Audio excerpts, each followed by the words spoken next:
My programs of late have been kind of a combination of myth-busting and rant, and one of the things I like to start with is my favorite definition of economics. It is the science of explaining tomorrow why the predictions you made yesterday didn't come true today. This is why we are grateful for meteorologists, because they are worse at this than we are. So I particularly enjoy speaking to groups that have problems with short-term memory. So if I come back later, you're like, I didn't say that. So we will talk a little bit about what to expect. We're also going to talk a little bit about some of the things that kind of permeate the media during an election year. You may have noticed we're in an election year. One of the most interesting statistics about the election year: sales of TiVos and DVRs skyrocket during election years. It is the only conceivable way to avoid these people. So it has been good for that part of the industry anyway. This is kind of the media depiction of the U.S. economy. It's kind of like, the good news is we may have hit bottom. There's some truth to this, but honestly, it's kind of overblown. And there's things that become truisms, I guess, about the U.S. economy that really aren't true. And as mentioned in the intro, I do a lot of work with manufacturers. And this is probably one of the most myth-laden sectors of the U.S. economy.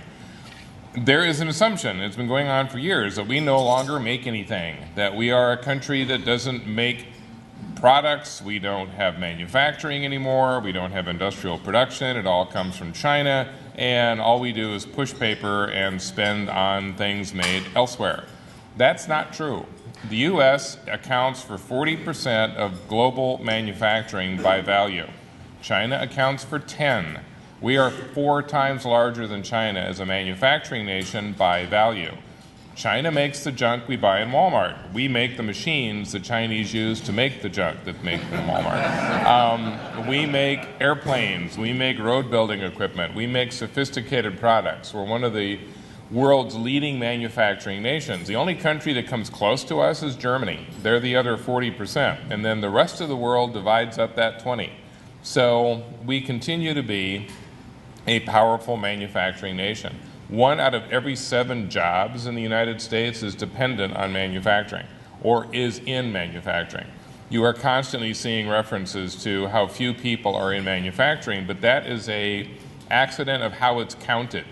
So you're not counted as a manufacturer unless you're actually standing behind a machine. Like the other 600 people that are in the company don't count. Like, what's the payroll clerk going to do if you don't have people making something with the machine? All those people are employed by manufacturers. The sector alone, if you pulled it out of the U.S. economy, would be the 8th largest economy in the world. So it is a huge part of the United States. Other myths that sort of permeate the nation: that there's no economic growth taking place, that there's no hope for the future, that it's all going to come to a crashing halt any minute now. Well, the fact is we're a huge country, and this is one of my favorite ways to show this. This is a map of state GDPs compared to national GDPs around the world. It's kind of startling that Texas has the same sized economy as Russia. It probably has as many nukes. Then you look at California, it has the same sized economy as Italy, and somehow that figures. So we're really a nation of nations. I mean, all by ourselves, we account for a vast percentage of the U.S. GDP globally. I mean, the U.S. is the largest economy in the world. We have an economy of $16 trillion. A lot of conversation about China catching up at some point or surpassing us at some point. It's going to be a while. China has a GDP of about 12 trillion. So they've got a ways to go, and they're not growing any faster than we are right now. And we'll come back to China off and on, but just as an example of how we can get skewed data. We look at China, we see that they're growing at 7%, 7.5%. We're like, wow, that's really fast. Boy, we're only growing at 1.5%. They're growing a lot faster than we are. Here's the problem. In China, 6% growth is recession. This is a country that needs to generate 1,300,000 jobs per month just to keep up with population growth. If they fall below 6%, they're in recession. So their 6% is our 0. So if they're growing at 7.5, that's 1.5% growth. We're growing at 1.5. We're literally growing at the same rate. The two countries are paralleling in terms of their own economic development. And China is facing the challenge of being on top for a while. This was the major manufacturing nation globally for consumer goods because it was the low-cost producer. Those of you in business know what happens to low-cost producers. Who are you vulnerable to? The next low-cost producer. If you're producing on the basis of price, you're vulnerable to that next competitor. That's what's happening to China. I was in a Chinese hotel a few months ago, one of these mammoth business hotels that has a lobby that's like 12 times the size of Edwardsville. I mean, it's just huge. And I can see this commotion going on at one end of the lobby, but I can't really see what's happening until it gets closer. And it turns out that there's 4 or 5 guys in suits that are being chased out of the lobby by Chinese police. And what essentially was happening is they were flinging business cards at people's tables as they were running by. And they were Vietnamese. And they were saying, "You doing business in China? You come Vietnam. We're better. We cheaper. We smarter." And the Chinese were like, "Get out of our hotel." So they're losing business to Vietnam. They're losing business to Indonesia. They're losing business to India. They're losing business to other countries that are doing to China what China did to the countries they replaced. That creates a dilemma. The Chinese now have to figure out a way to compete with the companies in the US and in Germany and Japan, and that's a whole different combination of skills. Mentioned again in the introduction, I'm the economist for the fabricators and manufacturers. We have a big trade show every year, and last year we were in Chicago, and this is a great opportunity to see what's happening in the manufacturing world. And setting up right across from our booth is a booth from China and a booth from Germany, and they're both selling press brakes. And the Chinese are very excited because their press brake looks exactly like the German press brake, even the same color as the German press. It's like, for God's sakes, could you just, paint it a different color? So it's a third less than the German machine, and the Chinese are waiting to clean up. 3 days, 26,000 people came through that show every single day. For 3 days, not one person in the Chinese booth. The German booth was packed. And so after a few days, the Chinese guy comes over and says, "What's going on?" And I said, "Well, ask somebody." So he goes up to this guy wearing a set of overalls, runs a little job shop in Mississippi, and he says, "Why are you not coming in my booth?" He says, "Our machine is just like the Germans." It's like they're now admitting that they completely copied it. And he goes, "Son, how long you been in business?" He says, "I'm a job shop. I don't got marketing. I don't got ads. I don't got nothing. I got my reputation. When somebody orders a part from me, that part shows up exactly when I say it's going to. Because if it doesn't, they're going to go to the next job shop. I mean, we're all the same. We're just making stuff out of sheet metal." German machines, by this time, Dieter has walked up. He says, "Dieter, how long you been making that machine?" "We have been making this machine for 115 years. And it's like, and he just says, the German machine never, ever, ever, ever breaks down. Never at all. When you're around for 100 years, come back and talk to me. I'm not going to invest the life of my company into a machine I don't know." And that's the challenge the Chinese have. Even if it's the equivalent of the German machine, they don't have the reputation. They don't have the reputation we have. They don't have the reputation Japan has. They don't have the reputation that Germany has. And that will be one of their challenges going forward. These are the issues, apparently, that voters are most concerned about according to polls. Top of the list, not surprisingly, is employment. And then after that, there's some fluctuation week to week. But you get two things like threat of recession in 2013, economic uncertainty, both of those kind of wrapped around the fiscal cliff thing. Then you've got the debt issues, and sometimes that's a real concern, sometimes it falls back a little bit, kind of depends on what people's mood is. Then you end up with things like consumer confidence, trying to figure out what the consumer is thinking. And we're kind of going into a period right now where all of us can play economists because we can watch what the consumers do in the next 2 or 3 months. This is the time of year. Step one was back to school sales. These went off pretty well, much better than last year, kind of comparable to where they've been in the past. Very different from back to school in my day. I mean, I'm looking at a bunch of grade school kids all standing out there with laptops, and I'm like, really? I had to buy a protractor every year. Never learned how to use one, never knew what they were for, but not too many years ago, I opened up a drawer and I had like 20 of them, and they're all different colors, and you know, it's like, hey, so if there's ever a protractor shortage, I'm ready. But it was a good season. Now we're coming into Halloween. Halloween is the second largest spending holiday in the U.S. calendar. The average person spends $350 on Halloween. If you are not one of those people, look to your left, look to your right. One of those people has the inflatable in their front yard. So it is estimated that at the end of this month, on October 31st, 1,700,000 Americans will be in some kind of costume or another. That's 2/3 of our population. I used to kind of wish that if the aliens ever did land, they would land on that day. And would just be terrified and go back home. It's a big holiday. We're going to be able to track to see if it is as successful as it was last year. By all indications, so far it has been. A lot of spending on decorations. It's now an adult holiday. Then we go into the two big ones. This is Black Friday and Black Friday weekend. Professional shoppers, women, go out after Thanksgiving and do what the economy requires of them. And they're the ones that are going to show up at 3 o'clock in the morning for the sales. But then, the critical last 2 days before Christmas, when the American male saves Christmas. And we do this every year, and we do it the same way. Retailers have tracked this. They know that 80% of what men buy in the last 2 days before Christmas is returned. So they bring all of the junk they have forward and they stick it in the front of the store because men won't go more than about 100 feet into a store. And so we see something and we buy it. If you go to the malls the last 2 days before Christmas, it's entirely male.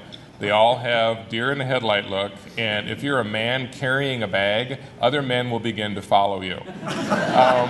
It's kind of like, you scored, you know.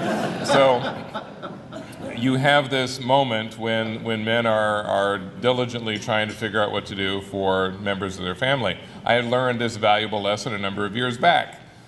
I'm shopping the last day before Christmas, as I always do, and here's this beautiful table of sweaters. I'm like, outstanding, I've gotten lucky. 2 sizes, extra, extra small and extra, extra large. So I pick one up and the guy next to me says, son, you don't want to be making that statement. So I put it down and I got the extra, extra small and I took it back to my wife and she said, oh, honey, and took it back after Christmas and exchanged it for a sweater that cost 4 times more than what I had paid.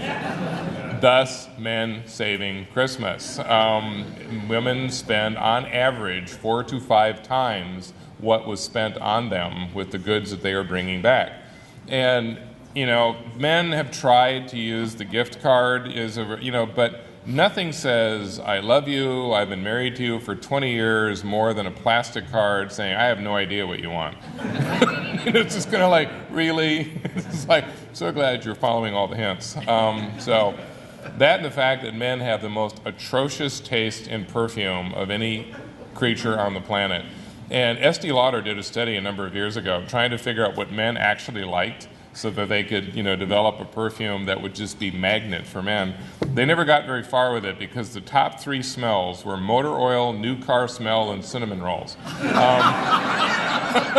So if you want to entice your man, a little 10D-40, a couple of honey buns on your head, and you're ready to go. So we're a tragic gender. You've got things like crisis in Europe, which is weird. Most of the times Americans don't pay much attention to the rest of the world. We're still not really sure why we're worried about Europe. We just are. We've got issues around housing, but that's starting to look decent. The housing numbers are improving. Data came out just today indicating that new home sales are back to where they were 5 years ago. So you're now seeing quite a bit of activity. Again, very regional. You can have parts of the country that aren't going to see a housing recovery for decades. I mean, Clark County, Nevada is not seeing a housing boom. North Dakota, on the other hand, I was talking to people before the session, a Motel 6 rents for $495 a night in Williston, North Dakota. If you want to rent an apartment in North Dakota, in Williston, it is $4,500 a month for a 2-bedroom apartment. So these are rents you will find in Manhattan, New York. But geez, North Dakota, well, there's a housing shortage. They're building as fast as they possibly can. Trade disputes, always a big issue during election years. It's all China's fault, and economists try to argue with this, but the politicians will have a field day with this for a while. And finally, inflation, which is kind of odd. It is not normally something that falls that low, but we really haven't seen the inflationary impact that we were warned about. So the fact that we have not seen what people were promising has made us a little less concerned. Gas prices have started to come down a bit, every place but California, and food prices didn't skyrocket quite the way we thought they would. They may next year, we'll see.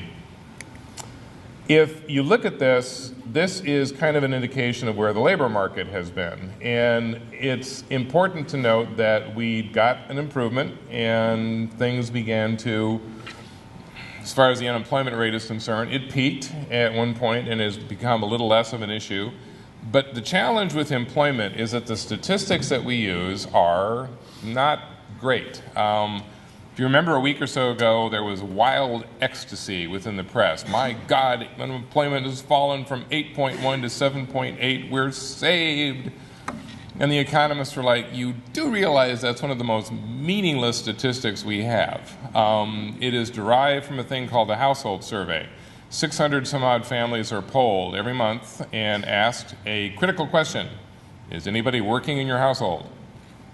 Sometimes people answer appropriately. Sometimes they're like Clem's out in the back chopping wood. He's working, but that's not what we were trying to count. So, but the major problem is it's a survey. And one of the things that happens during an election year when reporters start to talk a lot about the economy is it's very obvious that they became reporters because they flunked statistics.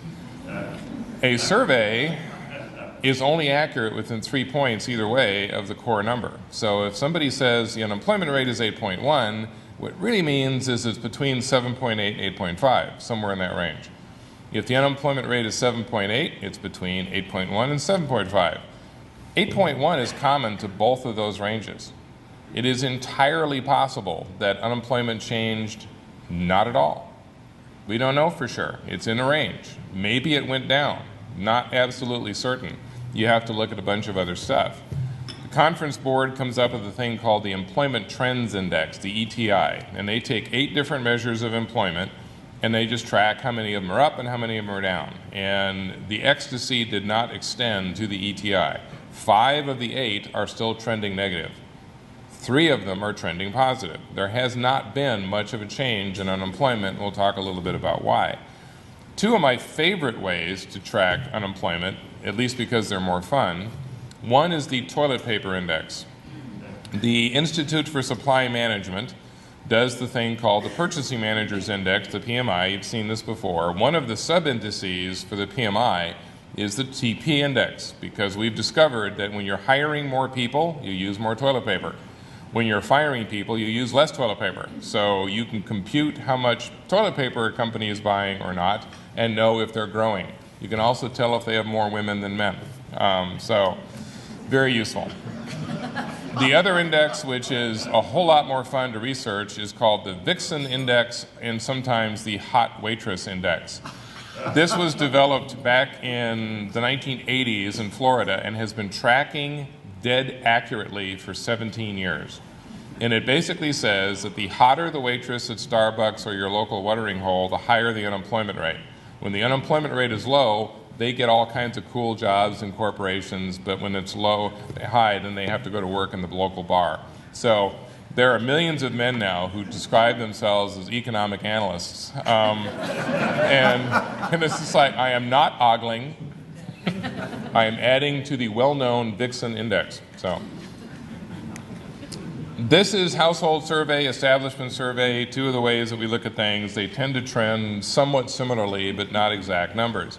The establishment survey is where you ask businesses how many jobs they created. The challenge with that one is that it's strictly that. You're not asking whether you hired somebody who'd been unemployed. If you hired the guy that was working across the street, you've added a job, but it was a job he already had. I mean, you didn't take somebody off the unemployment rolls. The other thing is it has a hard time keeping up with temp agencies. I've got a friend who runs one of these. Got a guy named Chuck. Chuck is the computer whiz, and he goes in and fixes things in a day or so for almost any company they choose. Chuck was counted 28 times last month. So it looked like they created 28 jobs. No, they were keeping Chuck busy. You know, it's not necessarily a reliable number. You kind of have to back off a little bit and take some of these things into consideration. Connection between employment and education. We all know it's there, but it's changed. And one of the things we're going to have to come to grips with in the not distant future is the fact that we've put a burden on education that it doesn't quite know what to do with, particularly some of the bigger four-year schools. The top majors in terms of making money, these are things that are going to make you 80, 90, $100 an hour. Starts with economics. So this will not last. I sort of have a new economic indicator now that when people stop asking me to speak, the economy has recovered. So we're obviously still in a difficult situation because I have 65 bookings for next year. But anyway, after economics, accounting, then finance, then engineering, and then mathematics itself. Those are the ones that are going to make you the most money. The bottom five, sociology, social work, psychology, arts and literature, and education. Those are going to make you $10 an hour. There are 10 times more majors in the bottom five than the top five. So you have lots and lots of kids going to school, getting degrees that are not going to make them any money. And this is why the student loan issue has suddenly become so germane. It's okay to borrow $100,000 to go to school if you are planning to be an engineer or an accountant. But if you've staggered out of school with a degree in psychology, you can annoy your friends forever, but you're not going to make a lot of cash. And part of the challenge is that you don't have kids who are prepared. When I still taught, I taught the wheat from chaff class in economics. This was the junior level course where you sort of wanted to make sure that those who went forward were up for the task. My class was a little different than most. First day of class for most classes, got your syllabus, go home. My class started off with an exam that was worth 70% of your grade on day one. So the students were walking in, and it's like, hi, this is a 9th grade math test. If you cannot pass a 9th grade math test as a junior in college majoring in economics, get out of my class. And I ended up losing 40%, 50% of every year. And I'd have kids coming up demonstrating why it was they failed. Is there any way I can get an A? Son, you got a 70% F. I would say do the math, but that's pointless.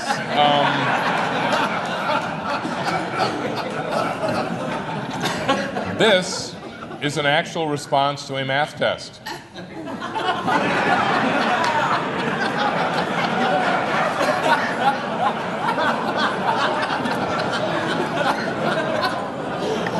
So,